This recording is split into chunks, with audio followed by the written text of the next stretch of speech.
The 2011 WAFL Grand Final saw minor premiers Claremont come straight through to the Grand Final on the back of a pretty soft second semi-final win. Their opponents, third qualifiers Subiaco, had to do it the long way via the first semi and then a bruising preliminary final against West Perth last Sunday. Well, it was always going to be a terrific match. These two sides have a great history and Claremont certainly had the numbers on the board over Subiaco going into the match. As you would expect, it was a bruising encounter early with both sides trying to assert themselves. Pat Hassett sending Subiaco forward there. They needed something to happen brilliant for them in the opening stages, and they got it from Des Headland. He kicked two first quarter goals, that being one of the most sensational of the match, and it looked as though Des Headland and Subiaco were right on song. However, Claremont steadied. In fact, they steadied a bit better than Subiaco. They started to get a few goals of their own on the board, a great combination between Chad Jones there and Elroy Gilligan. Gilligan finished the match with 3 goals and was a solid contributor.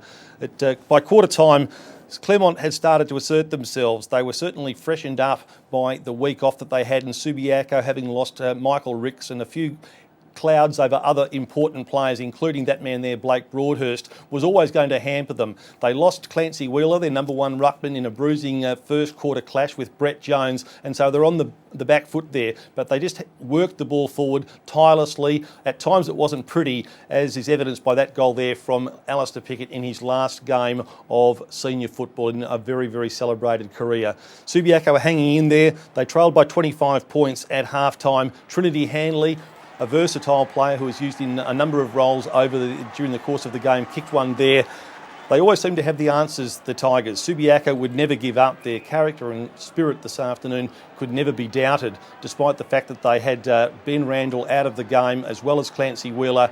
They just continued on, and even the old stages like Des Headland and Ali Pickett kept on bobbing up to try and keep Subiaco alive and give them some inspiration. However, it was Claremont really who had the brilliance on the day. They had fresher legs.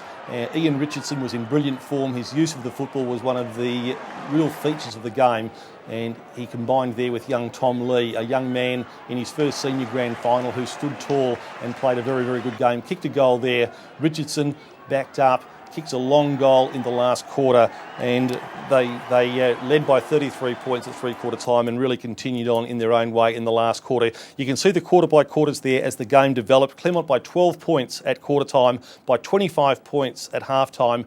They were 33 points in the lead at the last change and ran out winners 19 goals 13 to 10-11. That's 127 to 71. The margin was 56 points in the end.